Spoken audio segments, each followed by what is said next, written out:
ఆశీనులైన గౌరవనీయులైన ముందు రావాలా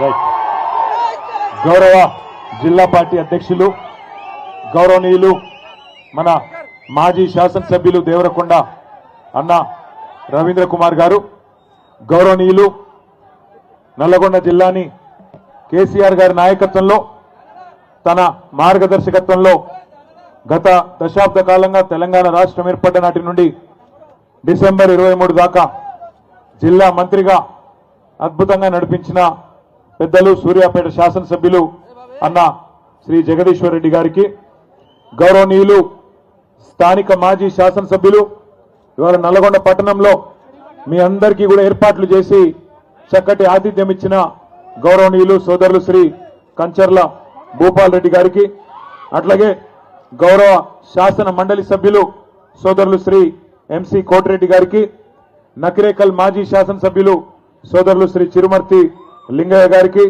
మునుగోడు మాజీ శాసనసభ్యులు సోదరులు కూసుకుంట్ల ప్రభాకర్ రెడ్డి గారికి, తుంగతుర్తి మాజీ శాసనసభ్యులు గాదరి కిషోర్ కుమార్ గారికి, పార్లమెంటు నుంచి మన అభ్యర్థిగా పోటీ చేసిన గౌరవనీయులు శ్రీ కంచర్ల కృష్ణారెడ్డి గారు, రాజ్యసభ మాజీ సభ్యులు గౌరవనీయులు శ్రీ బడుగుల లింగయ్య యాదవ్ గారు, శాసన మండలి మాజీ సభ్యులు గౌరవనీయులు శ్రీ కర్ణే ప్రభాకర్ గారు, మాజీ శాసనసభ్యులు గౌరవనీయులు శ్రీ విజయసింహారెడ్డి గారు, గౌరవనీయులు శ్రీ చకిలం అనిల్ గారు, గౌరవనీయులు శ్రీమతి పాల్వాయి స్రవంతి గారు, గౌరవ చెరుకు సుధాకర్ గారు, అట్లాగే గౌరవనీయులైన సోదరులు శ్రీ నిరంజన్ వలీ గారు, చాడా కిషన్ రెడ్డి గారు, ఒంటెద్దు నరసింహారెడ్డి గారు, మాజీ కార్పొరేషన్ చైర్మన్లు శ్రీ రామచంద్రు నాయక్ గారు, పల్లె రవికుమార్ గౌడ్ గారు, బాలరాజ్ గారు, గౌరవనీయులు మిర్యాలగూడ శాసనసభ్యులు మాజీ భాస్కర్రావు గారి తనయుడు శ్రీ నల్లబోతు సిద్ధార్థ్ గారు,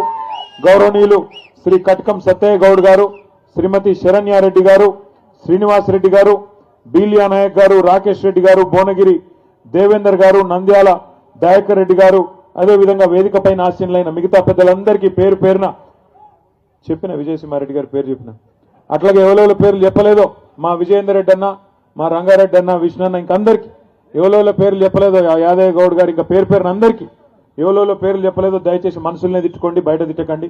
మా పంకజ్ అన్న, చెక్కిల మనీల్ అన్న, సైద్ రెడ్డి మాజీ మున్సిపల్ చైర్మన్ గారికి పేరు పేరున అందరికీ, ముందున్న పత్రికా మిత్రులకు, ఇవాళ గెలిచి వచ్చిన గౌరవ సర్పంచులకు, గెలిచి వచ్చిన ఉప సర్పంచులకు, వార్డు సభ్యులకు, వాళ్ళని గెలిపించిన మా అన్నదమ్ములకు, అట్లాగే ఆడబిడ్డలకు పేరు పేరున అందరికీ శిరస్సు వంచి హృదయపూర్వకంగా నమస్కారం. శిరస్సు వంచి నమస్కారం ఎందుకు చేస్తున్నా అంటే ఈ గెలుపు ఖచ్చితంగా మీది మాత్రమే, మీరు మాత్రమే కొట్లాడి గెలిచినారు. కేసీఆర్ గారి స్ఫూర్తితో ఎవరు సహకరించినా సహకరించకపోయినా మా నాయకుడు కేసీఆర్ గారు అందించిన పోరాట స్ఫూర్తితో మేము కొట్లాడతామని చెప్పి అధికార పార్టీ ఆగడాలను, అధికార పార్టీ అరాచకాలను అన్నిటిని ఎదుర్కొని, వాళ్ళ గూండాగిరిని, పోలీసు పవర్ను అన్నిటిని ఎదుర్కొని మీరు అద్భుతంగా వీరోచితంగా పోరాటం చేసినందుకు గట్టిగా చప్పట్లతో ఇక్కడ ఉన్న వాళ్ళందరూ మొత్తం నల్లగొండ జిల్లా మొత్తం వినబడేటట్టు వారికి అభినందనలు చెప్పాలని కోరుతా ఉన్నా. గెలిచిన వారికి, స్వల్ప తేడాతో ఓడిన వారికి, గెలిచి ఓడిన వారికి పేరు పేరున అందరికీ అభినందనలు. గెలిచి ఓడిన వారు అని ఎందుకంటున్నా అంటే దగ్గర దగ్గర ఇప్పుడే మా భూపాల్ రెడ్డి అన్న చెప్పినట్టు ఒక 1000-1500 గ్రామాల్లో నిజానికి మనం గెలిచినాం. కానీ లంగతనంతో చిల్లర మల్లర మరి అధికారులను అడ్డం పెట్టుకొని కావాలని తిమ్మిని బమ్మిని చేసి గెలిచిన వాళ్ళని కూడా ఓడిపోయినట్టుగా రీకౌంటింగ్ లో ఓడగొట్టింది కాంగ్రెస్ ప్రభుత్వం. అయినప్పటికీ దాదాపు రాష్ట్ర వ్యాప్తంగా చూసినట్టయితే మరి ముఖ్యమంత్రి కాలికి బల్పం కట్టుకొని 2 ఏళ్ల విజయోత్సవాల పేరిట జిల్లా జిల్లా తిరిగిండు. స్థానికంగా ఉండే ఎమ్మెల్యేలు బెదిరించిండ్రు, మీకు ఇందిరమ్మ ఇండ్లు రావు, ఫలానా పథకం రాదు, ఫలానా పథకం రాదు అని బెదిరించిండ్రు. కాలికి బల్పం కట్టుకొని ఎమ్మెల్యేలు, అధికార పార్టీ ఎమ్మెల్యేలు ఊరూరు తిరిగిండ్రు. ఇంకా చాలా రకాలుగా అధికార యంత్రాంగాన్ని అడ్డం పెట్టుకొని బెదిరించినారు. ఇన్ని చేసిన రాష్ట్ర వ్యాప్తంగా నిజాయితీగా కనుక ఎన్నికలు జరిగింటే 60% టచ్ అయ్యేది. అయినప్పటికీ దగ్గర దగ్గర 35-40% స్థానాల్లో ఇవాళ బీఆర్ఎస్ గెలిచింది అంటే దానికి కారణం మీరు మీరు మీరు అనే మాట మళ్ళొక్కసారి నేను విజ్ఞప్తి చేస్తా ఉన్నా. నిజంగా మీ పోరాట స్ఫూర్తి ఇలా పార్టీ నాయకత్వం మొత్తానికి కొత్త ఉత్సాహం ఇచ్చింది. కాంగ్రెస్ పార్టీకి ముచ్చెమటలు పట్టించింది. అందుకే జిల్లా పరిషత్ ఎన్నికలు పెట్టాలంటే, మండల పరిషత్ ఎన్నికలు పెట్టాలంటే కాంగ్రెస్ ముఖ్యమంత్రికి, కాంగ్రెస్ పార్టీకి భయమయ్యి ఇలా తప్పించుకొని పారిపోతా ఉన్నారు. చూస్తా ఉన్నారు మీరు. ఇవాళ పొద్దున్న పేపర్ల వార్త ఉన్నది. సహకార సంఘాలకు ఎన్నికలు పెట్టాలా? రైతులకు నిజంగానే ముఖ్యమంత్రి గారు, కాంగ్రెస్ ప్రభుత్వం ఏదైనా మంచి చేసింటే సహకార సంఘాలకు ఎన్నికలు పెట్టి ఉండాలి. ఈరోజు రైతు దినోత్సవం కూడా, జాతీయ రైతు దినోత్సవం ఈరోజు. ఈ జాతీయ రైతు దినోత్సవం రోజు ఒక రైతు బిడ్డగా నేను ముఖ్యమంత్రి గారిని అడుగుతా ఉన్నా, నీకు నీ ప్రభుత్వానికి ఏమైనా నిజాయితీ ఉంటే, నీకు నీ ప్రభుత్వానికి నిజంగానే వ్యవసాయదారులకు ఏమైనా మంచి చేసినామనే నమ్మకం ఉంటే, దమ్ముంటే సహకార ఎన్నికలు పెట్టమని చెప్పి గట్టిగా నల్లగొండ వేదికగా నేను డిమాండ్ చేస్తా ఉన్నా. తప్పించుకోవచ్చు కొన్ని రోజులు, అధికారం ఉంది కదా, నామినేషన్ల ద్వారా పదవులు నింపుకున్నాం కదా అనే ఒక తొంపుతో తప్పించుకోవచ్చు. కానీ వాళ్ళ రాష్ట్రంలో ఉన్న వ్యవసాయదారులందరూ, వ్యవసాయ కూలీలు కానీ వ్యవసాయదారులు కానీ అందరూ తీవ్రమైన కోపంతో ఉన్నారు. ఆ కోపం కొద్దిగా సర్పంచ్ ఎన్నికల్లో కనబడ్డది. సహకార ఎన్నికలు పెడితే రైతులు కర్రుగాల్చి వాత పెడతారనే భయంతో ఇలా నామినేటెడ్ పద్ధతుల్లో ఆ పదవులు నింపుకునే ప్రయత్నం చేస్తా ఉన్నాడు ముఖ్యమంత్రి గారు. 2 ఏళ్ళు అయిపోయింది. ఏం చేసిండ్రు 2 ఏళ్ళు ఈ ముఖ్యమంత్రి గారు? కాంగ్రెస్ ప్రభుత్వం కేవలం టైం పాస్, కాలక్షేపం కార్యక్రమాలు తప్ప ఏమీ లేదు. రోజుకొక లీక్ ఇస్తారు. ఇగో ఈ కేసు, ఆ కేసు, ఆ కేసు, ఈ కేసు. 2 ఏళ్లుగా కేసుల చుట్టూనే నడుపుతున్నాడు ప్రభుత్వాన్ని తప్ప ప్రజలకు పనికొచ్చే ఒక్క కార్యక్రమం కూడా లేదు. పోనీ ఆ కేసులన్నా ధైర్యంగా పెడతాడా మొగోడిలాగా అంటే అది కూడా శాత కాదు. రోజు ఒక లీక్. ఇగో ఈ కేసు ఇస్తారంట, ట్యాపింగ్ అంట, నోటీస్ అంట. రారాదు కెమెరా ముంగటికి ముఖ్యమంత్రి దమ్ముంటే మొగాడి అయితే రా, వచ్చి చెప్పు, ఇగో ఈ కేసులో కేసు పెడుతున్నా అని చెప్పు. రోజు చూడండి, శిఖండి రాజకీయాలు తప్ప మగాడిలాగా మగతనంత రాజకీయాలు చేసే దమ్ము మాత్రం లేదు. రా ముందుకు రా, కెమెరాల ముంగటికి రా. చిట్ చాట్ల వెనకాల దాక్కునుడు ఎందుకు? ముఖం ముంగ పెట్టుకొని రా ముంగటి, కెమెరా ముంగటికి వచ్చి ఇగో ఈ కేసులో నేను కేసు పెడుతున్నా, నేనే పోలీసులకు చెప్పినా, నోటీస్ ఇస్తున్నా, నేనే అవసరమైతే జైల్లో పెడతా అని హోంమంత్రి కూడా నువ్వే కదా, వచ్చి చెప్పు ముంగటికి వచ్చి. అది చేత కాదు. వెనకాల కూర్చొని చిట్ చాట్ల పేరిట, కాలక్షేపం కబుర్ల పేరిట ఇలా టైంపాస్ చేస్తా ఉన్నాడు ముఖ్యమంత్రి. ఎందుకో కూడా మీకు తెలుసు ఈ కాలక్షేపాలు, ఎందుకు ఈ డైవర్షన్ గేమ్లు అనేది. ఎందుకంటే ఇవాళ ప్రజలు అడుగుతున్నారు, 6 గ్యారంటీలు అంటివి, 100 రోజులంటివి ఏమాయ నాయనా అని అడుగుతున్నారు. సర్పంచ్ ఎన్నికల్లోనే 40% మందికి ఇవాళ బుద్ధి చెప్పినరు. బ్రహ్మాండంగా కాంగ్రెస్ నాయకులను ఎక్కడికక్కడ నిలదీసిరు. అందుకే రోజొక్క టైంపాస్ కార్యక్రమం పెట్టకపోతే ప్రజలు నిలదీస్తారు, అడుగుతారు. పాలమూరు రంగారెడ్డి ఎత్తిపోతల పథకం మీద కేసీఆర్ గారు మొన్న అరటి పండు ఒలిచి నోట్లో పెట్టినట్టు రాష్ట్రం మొత్తంలోని వ్యవసాయదారులకు అర్థమయ్యేటట్టు చెప్పిండు. ఎట్లా బీఆర్ఎస్ ప్రభుత్వం 90% పనులు పూర్తి చేసింది. పాలమూరు జిల్లాలోని 14 నియోజకవర్గాలకు, రంగారెడ్డి జిల్లాలోని 6 గ్రామీణ నియోజకవర్గాలకు, అట్లాగే మన దక్షిణ పశ్చిమ నల్లగొండలో, సౌత్ వెస్ట్ నల్లగొండలో మునుగోడు, దేవరకొండ, కొంత నల్లగొండ నియోజకవర్గం, కొంత నాగార్జున సాగర్ నియోజకవర్గానికి లాభమయ్యే విధంగా డిండి ప్రాజెక్టును కూడా అక్కడ తీసుకున్న నీళ్లతోనే ఎట్లా మేము ప్రయత్నం చేసినాం, ఎట్లా 90% పనులు పూర్తయినాయి, ఎట్లా 10% ఈ 2 ఏళ్లుగా అసలు పని చేయకుండా పండబెట్టినరు. ఇవన్నీ కేసీఆర్ గారు మీకు అర్థమయ్యేటట్టు చెప్పిండ్రు. చెప్పడం మాత్రమే కాదు, కేసీఆర్ గారు ఏమన్నారు, ఆ డిపిఆర్ అంటే డీటెయిల్డ్ ప్రాజెక్ట్ రిపోర్టు ఏదైతే దేని ఆధారంగానైతే మనం అన్ని అనుమతులు తెచ్చినామో దాన్ని కూడా తిప్పి పంపితే 6-7 నెలలుగా కనీసం మాట్లాడే తెలివి లేదు. ఆఖరికి ఆ ప్రాజెక్టుని కుదించే ప్రయత్నం చేస్తున్నావు, తెలంగాణకు ముఖ్యంగా కృష్ణా నీళ్లలో అన్యాయం తలబెట్టే ప్రయత్నం చేస్తున్నామని చెప్పి కేసీఆర్ గారు గర్జిస్తే దానికి సమాధానం చెప్పే సత్తా లేదు. సత్తా లేదు కాబట్టి ఏం చేయాలి, కేసీఆర్ మీద కేసు పెడుతున్నా అని లీక్ ఇవ్వాలి. దాంతో తెల్లారి పేపర్లను కాళ్ళు పట్టుకొని తెల్లారి తాటికాయంత అక్షరాలతోని కేసీఆర్ కు నోటీసులు అని చెప్పి తెల్లారి పేపర్లు రాయించాలి, ప్రజల దృష్టి మల్చాలే. ఇది ఆయన ఉద్దేశం. 6 గ్యారంటీల గురించి ఎవరు మాట్లాడొద్దు, రైతు బంధు గురించి ఎవరు మాట్లాడొద్దు, రైతు కూలీలకు నెలకు ఇస్తానన్న 1000 రూపాయలు, ఇందిరమ్మ ఆత్మీయ భరోసా అని బిల్డప్ ఏదైతే ఇచ్చిండో, లక్షలాది మంది రైతు కూలీలు ఏదైతే ఎదురు చూస్తున్నారో దాని గురించి మాట్లాడొద్దు. 22 లక్షల మంది కౌలు రైతులకు ఇస్తానన్న రైతు బంధు ఎందుకు బంద్ అయింది అని చెప్పి కౌలు రైతులు అడగొద్దు. తులం బంగారం ఏమైంది నాయనా అని ఆడబిడ్డలు అడగొద్దు. అట్లాగే బతుకమ్మ చీర ఏమైంది అని మహిళలు ఎవరు అడగొద్దు. నెలకి ఇస్తానన్న 2,500 ఏమైంది అని గుర్తు చేయొద్దు. 4,000 పింఛన్ అంటివి ఏడవాయరా నాయనా అని పెద్ద మనుషులు అడగొద్దు. ఇస్తానన్న 2 లక్షల ఉద్యోగాలు ఏవి అని పిల్లలు అడగొద్దు. మాకు స్కూటీలు ఇస్తానంటివి ఏవి అని ఆడపిల్లలు అడగొద్దు. అట్లాగే నిరుద్యోగ భృతి అంటివి 4,000 అదెక్కడా అని పిల్లలు అడగొద్దు. ఇస్తానన్న 12 లక్షల అంబేద్కర్ అభయహస్తం దళిత బంధు తీసేసి 12 లక్షలు ఇస్తా అన్నాడు కదా కేసీఆర్ గారు. 10 లక్షలు ఇస్తే నేను 12 లక్షలు ఇస్తా అన్నాడు. ఏమైంది అని దళితులు అడగొద్దు, గిరిజనులు అడగొద్దు. అట్లాగే బీసీలకు 42% ప్రభుత్వ కాంట్రాక్టులలో, విద్యలో, ఉపాధిలో, సర్పంచ్ ఎన్నికల్లో, స్థానిక సంస్థల్లో ఇస్తానన్న రిజర్వేషన్ ఏమైందని బీసీలు అడగొద్దు. పెడతానన్న 20,000 కోట్ల బడ్జెట్ సంవత్సరానికి మొత్తం 5 ఏళ్లలో 1,00,000 కోట్ల బడ్జెట్ ఏమైంది అని బీసీలు అడగొద్దు. ఇస్తానన్న గొర్రెలేమాయ్ అని యాదవులు అడగొద్దు. తెస్తానన్న చేపలేడవాయ్ అని ముదిరాజులు గంగపుత్రులు అడగొద్దు. బీసీ డీలకెళ్ళి ఏలకు మారుస్తానో కదా ఏమాయ్ అని ముదిరాజులు అడగొద్దు. ఇట్లా 420 హామీలు ఏవైతున్నాయో వీటన్నిటి నుంచి దృష్టి మళ్లించాలంటే ఏం చేయాలి? కేసీఆర్ కు నోటీసులు ఇవ్వాలి. అందుకే ఇలా నోటీసులు ఇచ్చి ప్రజలను మళ్ళొక్కసారి పత్రికలను మేనేజ్ చేసి, టీవీలను మేనేజ్ చేసి గందరగోళం చేసే ప్రయత్నం చేస్తున్నాడు ముఖ్యమంత్రి. దయచేసి నేను మీ అందరికి ఒకటే విజ్ఞప్తి చేస్తున్నా. మహాభారతంలో చెప్తారు, అర్జునుడు విలువిద్య నేర్చుకునేటప్పుడు ఒకటే మాట చెప్తారట వాళ్ళ గురువు గారు ద్రోణాచార్యుడు. ఏమని? నీ మొత్తం దృష్టి చిలుక కన్ను మీదనే ఉండాలి, కొడితే చిలుక కన్నునే కొట్టాలి తప్ప ఇంకేది కనబడద్దు. చెట్టు కనబడద్దు, చెట్టు మీద ఉన్న దానికి ఉన్న మరి కొమ్మలు కనబడద్దు, కొమ్మ చుట్టూ ఉన్న ఆకులు కనబడద్దు, ఏది కనబడద్దు. ఆ చెట్టు మీద కూర్చున్న చిలుక కన్నుకే కొట్టాలని చెప్పి తదేక దీక్షతోని దృష్టి పెట్టి కొట్టుమనేదైతే చెప్తాడో మన కేసీఆర్ గారు కూడా మీకు అదే చెప్పమని చెప్పిండు నల్లగొండలో.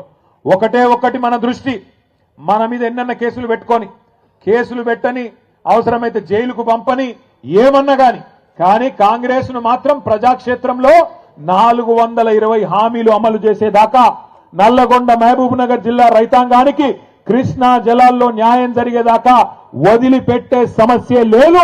పోరాటం ఎంత దాకైనా పోదామనే మాట కూడా నేను మళ్ళొక్కసారి మీకు విజ్ఞప్తి చేస్తా ఉన్నా. భయపడకండి, ఎవ్వలతోనేం కాదు. కాంగ్రెస్ వాళ్ళకంత ధైర్యం కూడా లేదు.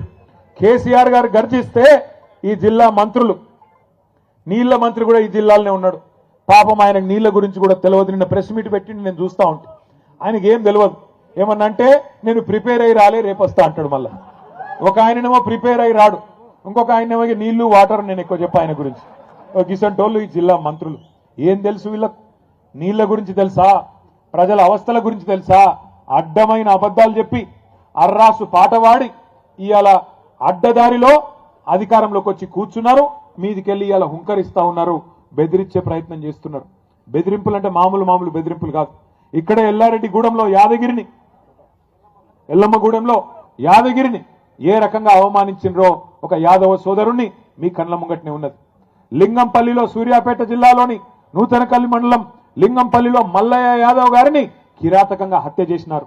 అట్లాగే చిన్న కాపర్తిలో ఇప్పుడే లింగయ్య గారు చెప్పినట్టు గెలిచిన వాళ్లను పోస్టల్ బ్యాలెట్లను లెక్క పెట్టకుండా ఓడించినట్టు ప్రకటించినారు. అట్లా చాలా గ్రామాల్లో, ఇక్కడ నారాయణపురంలో కానీ ఇంకా చాలా గ్రామాలలో ఇవాళ ఈ అరాచకంతో రీకౌంటింగ్ చేసి మొదలు గెలిచిన వాళ్లను తర్వాత ఓడిపోయిన వాళ్ళుగా ప్రకటించి ఆ రకంగా కూడా అన్యాయం చేసినారు.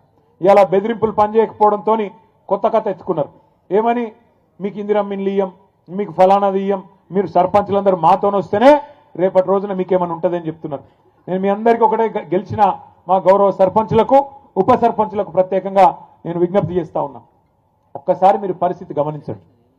గెలిచిన కాంగ్రెస్ ఎమ్మెల్యేలకే ఇవాళ దిక్కు లేదు అక్కడ. మీరు చూడండి, నేను చెప్పేది అబద్ధం కాదు. ఒక ఎమ్మెల్యే గారు, కాంగ్రెస్ ఎమ్మెల్యే నిజామాబాద్ జిల్లాలో, కామారెడ్డి జిల్లాలో, ఇక రేవంత్ రెడ్డి గారు నిధులు ఇస్తలేడు అభివృద్ధికి అని చెప్పి ప్రపంచ బ్యాంకుకు ఉత్తరం రాసిండు. ఆయన, అయ్యా నాకు ఒక 100 కోట్లు ఇవ్వండి, మా ముఖ్యమంత్రి గారు పైసలు ఇస్తలేడు, అభివృద్ధికి పైసలు లేవంట అని ఆయన ఉత్తరం రాసుకున్నాడు.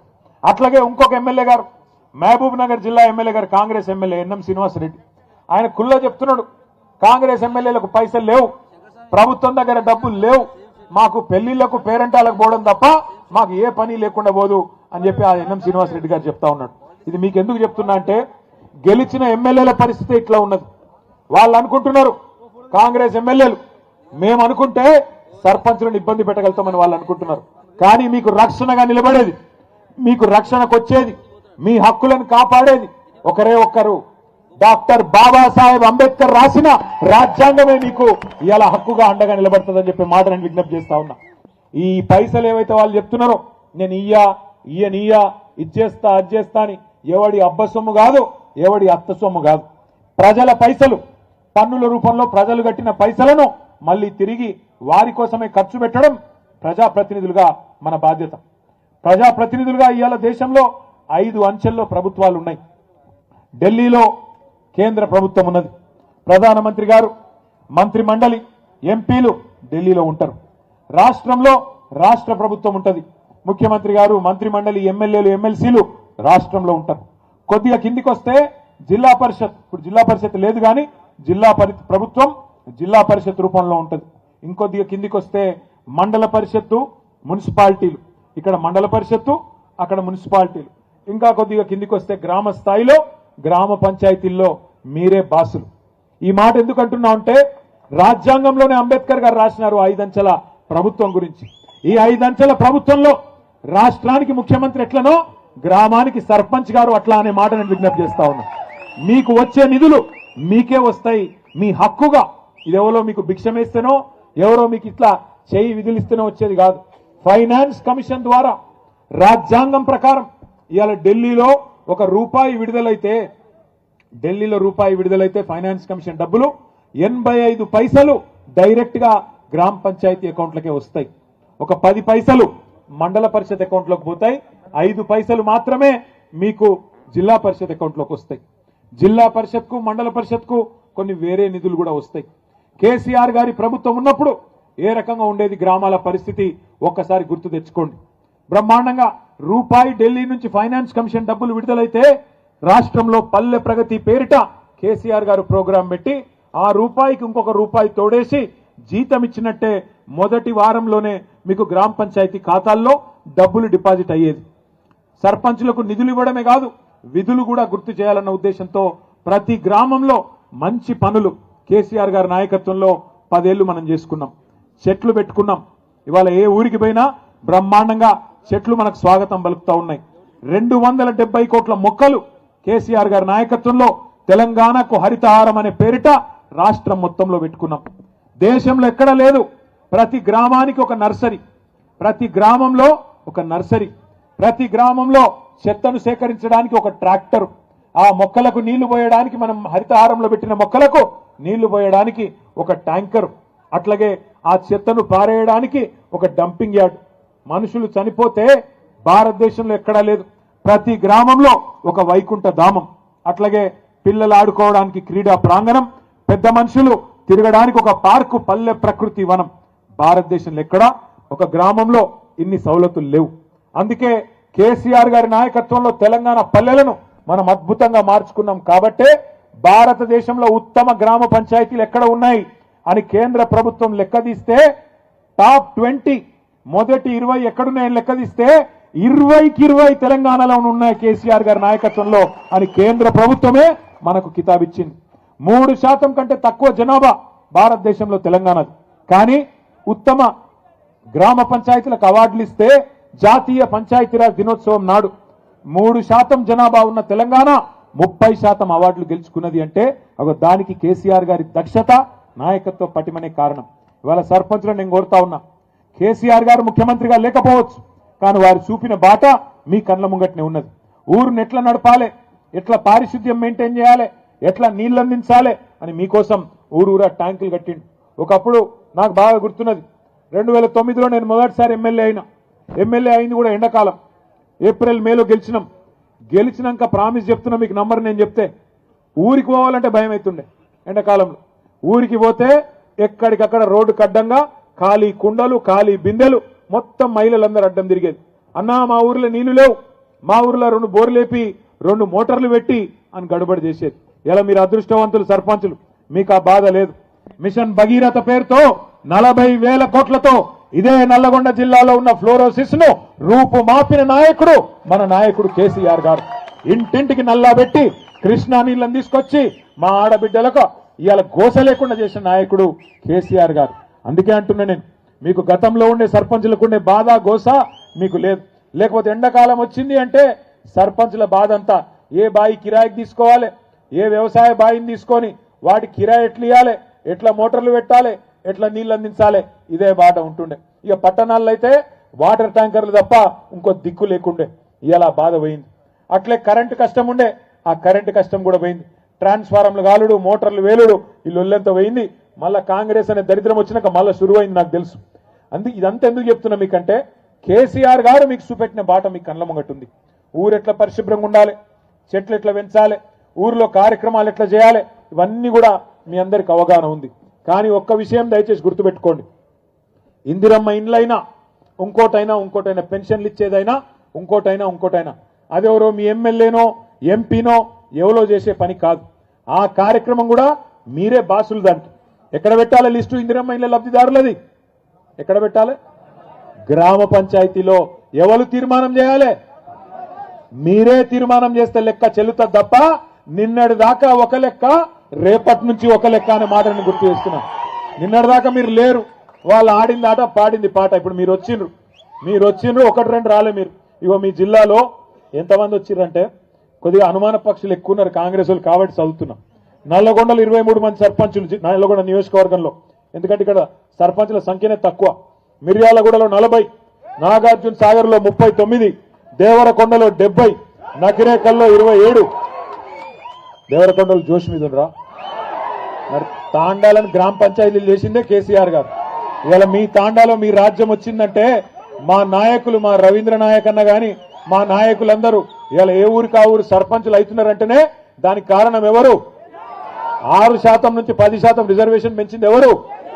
3400 గిరిజన తాండాలు గూడాలు గ్రామ పంచాయతీలు చేసింది ఎవరు?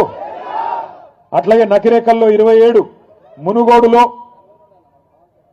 అవి కలిపిన అవి కలిపితే 42, కలపకపోతే 27. ఎందుకంటే కలిపితే ఆ జిల్లా మన భువనగిరి జిల్లాలో కూడా అన్న కలిపి చెప్తున్నాడు. మొత్తం నియోజకవర్గం 42, ఈ జిల్లాలో వచ్చేటిది 27. మునుగోడులో 43, తుంగతుర్తిలో ఈ జిల్లాలోకి వచ్చేటిది 8. మొత్తం కలిపి 250 గ్రామ పంచాయతీలు ఒక్క నల్లగొండ జిల్లాలో మనం గెలుచుకున్నాం. సాధారణంగా అధికార పార్టీ ఎటుంటే గటే ఓటేస్తారు. ఎందుకు పంచాయతీ అనుకుంటారు ప్రజలు కూడా. ఎందుకంటే మళ్ళా 3 ఏళ్లు కేసీఆర్ గారు మళ్ళీ ఆ ఎలక్షన్లో చూసుకుందాం అనుకుంటారు. కానీ ఈ ప్రభుత్వం మీద ఎంత కోపం ఉందంటే, ఈ ప్రభుత్వం మీద ఎప్పుడు ఎలక్షన్ వస్తుందా, ఎప్పుడు కర్రు కాల్చి వాత పెడదాం అన్నంత కోపంగా ఉన్నారు. ఎందుకంటే ఇటువంటి మాటలు ఇట్లాంటి ముఖ్యమంత్రిని బహుశా ఎవరు చూసి ఉండరు. మనం కూడా చూసినాం. ఎన్టీ రామారావు గారిని చూసినాం, తర్వాత చంద్రబాబు నాయుడు గారిని చూసినాం, ఆ తర్వాత రాజశేఖర్ రెడ్డి గారు, రోషయ్య గారు, కిరణ్ కుమార్ రెడ్డి గారు, ఆ తర్వాత కేసీఆర్ గారిని, ఒక 6-7 ముఖ్యమంత్రుల్ని నేను కూడా నా కళ్ళతో చూసినా. కానీ ఇట్లాంటి ముఖ్యమంత్రిని మాత్రం నేను జీవితంలో చూడలే. ఏం మాటలు అవి, ఎంత వెకిలి వేషాలు. ఎవరైనా ఒక్కసారి ఆలోచన చేయండి. ఏమయ్యా ముఖ్యమంత్రి గారు 4000 రూపాయల పెన్షన్ ఏమైందంటే ఏమంటాడు? నీ గుడ్లు వీకి గోటీలు ఆడతా. మరి మా ఆడబిడ్డలు ఏమైనా 2500 అంటే నీ పేగులు తీసి మెడలు వేసుకుంటా. ఏమైందా ముఖ్యమంత్రి అమలు చేస్తలేవు 6 గ్యారంటీలు అంటే నన్ను ఢిల్లీకి పోతే చెప్పులు ఎత్తుకపోతానేమని దొంగ లెక్క చూస్తున్నారు. ఇక ఈయన మన ముఖ్యమంత్రి మన కర్మానికి. లంకె బిందెలు ఉంటాయనుకొని సెక్రటేరియట్కి వచ్చిందంట. వెనకటికి ఎవడో ముఖం బాగాలేకపోతే అద్దం బల్ల కొట్టిందంట. గట్లున్నది ఈయన కథ. ఎందుకు చెప్తున్నా ఈ మాట అంటే, ఒకటే దొంగ ప్రచారం నేర్చుకున్నారు కాంగ్రెస్ వాళ్ళంతా. కిందికేంచి మీ దాకా ఊళ్ళల్లో మొదలు పెడితే కాంగ్రెస్ వాడు ముఖ్యమంత్రి దాకా ఒకటే ప్రచారం. కేసీఆర్ అప్పులపాలు చేసిపోయిండు. ఏడ అప్పులపాలు చేసిండు నేను చెప్తలేను కదా. నిన్నగాక మొన్న బీజేపీ ఎంపీ ఒక ఆయన ప్రశ్న అడిగిండు కేంద్ర ప్రభుత్వాన్ని, కేసీఆర్ చేసిన అప్పెంత? ఎందుకంటే ముఖ్యమంత్రి ఏదో లెక్కలు చెప్తుండు, నిజమా కాదా అని చెప్పి మోడీ ప్రభుత్వాన్ని వాళ్ళ ఎంపీ అడిగితే మోడీ ప్రభుత్వం ఏం చేసింది? RBI, reserve bank of India, మొత్తం భారతదేశంలో ఉన్న బ్యాంకులన్నిటికీ వాళ్ళే పెద్దోళ్ళు, వాళ్ళని అడిగింది. కాగని ఇంకోటి ఉంటుంది, కంట్రోలర్ అండ్ ఆడిటర్ జనరల్, మొత్తం లెక్క పత్రం తీసేది వాళ్ళు. ఏ రాష్ట్రం ఎంత ఖర్చు పెడుతున్నది, ఎంత అప్పు చేస్తున్నది లెక్కలు తీస్తారు వాళ్ళు. వాళ్ళిద్దరిని అడిగి పార్లమెంట్లో చెప్పింది. నేను చెప్తున్న కథ కాదు, బీఆర్ఎస్ కథ కాదు. ఏం చెప్పిర్రంటే, కేసీఆర్ అధికారంలోకి వచ్చిన మొదటి రోజు జూన్ 2, 2014 నాడు తెలంగాణ రాష్ట్రం నెత్తి మీద ఉన్న అప్పు 80,000 కోట్లు. 72,000 కోట్లు. 72,000 కోట్లు. కేసీఆర్ దిగిపోయిన నాడు ముఖ్యమంత్రిగా డిసెంబర్ 3, 2023 నాడు మొత్తం అప్పు తెలంగాణ రాష్ట్రం మీద 3,50,000 కోట్లు. మరి 3,50,000 కోట్లు మొత్తము అందులో 72 మాకు వారసత్వంగా విరాసత్గా ఇచ్చింది. తీసేస్తే ఎంత? 2,80,000 కోట్లు. మరి 2,80,000 కోట్ల అప్పును రేవంత్ రెడ్డి 8 లక్షల కోట్లు అంటాడు, బట్టి విక్రమార్క 7 లక్షల కోట్లు అంటాడు, ఇంకొక ఆయన 6 లక్షలు అంటాడు. వాళ్ళ నోటికి ఎంత వస్తే అంత. ఇలా కేంద్ర ప్రభుత్వం చెప్పే కాగి లెక్కలు నిజమా, ఈ సన్నాసులు చెప్పే కాకి లెక్కలు నిజమా, ఊరూర చర్చ పెట్టాల్సిన బాధ్యత మన మీద ఉన్నది. అవును, కేసీఆర్ అప్పు చేసిండు, 2,80,000 కోట్లు అప్పు చేసిండు. ఏం చేసిండు మరి అప్పు చేసి? 73,000 కోట్ల రూపాయలు రైతుల ఖాతాల్లో రైతు బంధు రూపంలో టింగు మన నాట్లేసే టైంకు పడ్డాయా లేవా? కేసీఆర్ ఉన్నప్పుడు 2 సార్లు రుణమాఫీ, 30,000 కోట్లతో రుణమాఫీ చేసిండు, 2 సార్లు లక్ష రూపాయలు. అట్లాగే 93,000 కోట్ల రూపాయలు పెట్టి కాళేశ్వరం ప్రాజెక్టు కట్టిండు, 27,000 కోట్ల రూపాయలు పెట్టి పాలమూరు రంగారెడ్డి ఎత్తిపోతల పథకం బ్రహ్మాండంగా 90% పూర్తి చేసిండు. మీ జిల్లాలో దామెర చెర్లలో విద్యుత్ కేంద్రం, అతి పెద్ద విద్యుత్ కేంద్రం భారతదేశంలోనే, ఇవాళ 40,000 కోట్ల రూపాయలతోని ఇక్కడ కట్టిండు. మీ జిల్లాలో ఒక్క మెడికల్ కాలేజీ లేకుండే, ఉమ్మడి నల్లగొండ జిల్లాలో కేసీఆర్ గారు వచ్చేదాకా ఒక్క మెడికల్ కాలేజీ లేని ఉమ్మడి నల్లగొండలో బ్రహ్మాండంగా 1 కాదు 3, సూర్యాపేటలో, నల్లగొండలో, భువనగిరిలో 3 ప్రభుత్వ మెడికల్ కాలేజీలు, 3 ప్రభుత్వ నర్సింగ్ కాలేజీలు కేసీఆర్ గారు పెట్టిండు. అప్పు చేసిండు. అవును, 1022 గురుకుల పాఠశాలలు పెట్టిండు. 6.5 లక్షల మంది పిల్లలకు ఒక్కో పిల్లాడి మీద 1,20,000 రూపాయలు ఖర్చు పెట్టి బ్రహ్మాండంగా ప్రపంచంతో పోటీపడే పౌరులుగా వాళ్ళని తయారు చేసిండు. 7,000 మంది పిల్లలకు అంబేద్కర్ ఓవర్సీస్ స్కాలర్షిప్ పేరు మీద 20 లక్షల రూపాయలు వాళ్ళు విదేశీ విద్యను అభ్యసించేందుకు 7,000 మంది పిల్లలకు ఇచ్చిండు. అవును, అప్పు చేసిండు. 15 లక్షల మంది ఆడబిడ్డలకు కళ్యాణ లక్ష్మి పేరుతో, షాదీ ముబారక్ పేరుతో మేనమామలాగా పెళ్లి చేసిండు. అవును, అప్పు చేసిండు. 15 లక్షల తల్లులకు కేసీఆర్ కిట్ ఇచ్చిండు. నేను అడుగుతున్న రేవంత్ రెడ్డి, దమ్ముంటే చెప్పు, కేసీఆర్ గారు 2,80,000 కోట్ల అప్పు చేసి ప్రజలను ఒక తండ్రిలాగా కాపాడుకున్నాడు. నువ్వు వచ్చి 2 ఏళ్ళ, కేసీఆర్ 10 ఏళ్లలో 2,80,000 కోట్ల అప్పు చేస్తే నువ్వు 2 ఏళ్లలో 2.5 లక్షల కోట్ల అప్పు చేసినావు. ఏం చేసినావు చెప్తావా? ఒక ఇటుక పెట్టినవా? ఒక కాలువ దవ్వినవా? ఒక చెరువు దవ్వినవా? ఒక మంచి పని చేసినవా? ఒక హామీ నిలబెట్టుకున్నవా? ఏం చేసినావు? దయచేసి చెప్పు ప్రజలకు. శ్వేత పత్రాలు ప్రచురించి దమ్ముంటే చెప్పు. ఇవాళ ఎంతసేపు కేసులు పెడతా, పోలీసులను అడ్డం పెట్టుకొని బతుకుతా, ఎన్ని రోజులు తిరుగుతావు అట్లా? 2 ఏళ్ళు అయిపోయింది, నీ హనీమూన్ పీరియడ్ అయిపోయింది, ఇక అసలు కథ మొదలున్నది. అందుకే కేసీఆర్ గారు మొన్న చెప్పిండ్రు, నిన్నటి దాకా ఒక లెక్క, రేపటి నుంచి ఇంకో లెక్క. నల్లగొండ నుంచే కథన బేరి మోగిస్తాం. కృష్ణా జలాల్లో జరుగుతున్న అన్యాయం మీద నల్లగొండ నుంచే కేసీఆర్ గారు మరి యుద్ధం ప్రకటించబోతా ఉన్నారు. తొందరలోనే మన మునుగోడు దేవరకొండ మధ్యలో ఏదో ఒక ప్రాంతంలో మన జిల్లా నాయకత్వంతో మాట్లాడి అక్కడ ఒక బహిరంగ సభ కూడా ఉంటది. దానికి పెద్దలు కేసీఆర్ గారు కూడా వస్తా ఉన్నారు. మీరందరూ కూడా దయచేసి మరి కథానాయకుల మాదిరిగా కదిలి రావాలని చెప్పి కోరుతూ, గెలిచిన సర్పంచులకు చివరిగా నాది ఒకటే ఒక విజ్ఞప్తి, మీరెవ్వరూ భయపడే అవసరం లేదు, ఎలాంటి పంచాయతీ పెట్టుకునే అవసరం లేదు. మీ హక్కుల గురించి, మీ బాధ్యతల గురించి తొందరలోనే అన్ని జిల్లాల్లో వర్క్ షాపులు కూడా పెడతాం, మీకు ట్రైనింగ్ ఇస్తాం. అలాగే చివరిగా నేను చెప్పే మాట, మీకు ఎవరైనా కేసులు పెడితే, మిమ్మల్ని ఎవరైనా ఇబ్బంది పెట్టే ప్రయత్నం చేస్తే నేను మీ అందరికి మాటిస్తా ఉన్నా, ప్రతి జిల్లాలో ఒక లీగల్ సెల్ పెట్టి మీకు ధైర్యం ఉంచేదానికి, మీ కేసులు కొట్లాడేదానికి కూడా పార్టీ మొత్తం బాధ్యత తీసుకుంటుందని చెప్పి కూడా తెలియజేస్తూ, జై తెలంగాణ. లేవద్దు బాబు, ఎవరు లేవద్దు దయచేసి. ఇప్పుడు సర్పంచుల సన్మానం ఎవరైనా ముందు విషయం లేవద్దు, ఎవరు ముందు రావద్దు. పిలిచిన సర్పంచులు తప్ప ఇంకో మనిషి ఎవరు కూడా రావద్దు, ఓన్లీ సర్పంచులు. మొట్టమొదటగా శాలిగౌరవరం మండలం ఒకటే, తుంగతుర్తి కాన్స్టిట్యూన్సీ లో ఒకటే ఉంది. రావాల్సింది. ఆ తర్వాత దేవరకొండ నియోజకవర్గం వాళ్ళు 5 మండల పార్టీ అధ్యక్షులందరూ మీరు అడ్డుపోయి మన మండలాల 5 ఒక్కొక్క మండలం తీసుకున్నారు. ఎవరు కూడా డిస్టర్బ్ కాకుండా రావాలి, జల్దీ రావాలి. శాలిగారు బిలు ఇంకా హైదరాబాద్ ఇంకా కట్టంగారెడ్డి మీ వైపు తీసుకురా. వీళ్ళెవరు కొద్దిగా ఆగురు.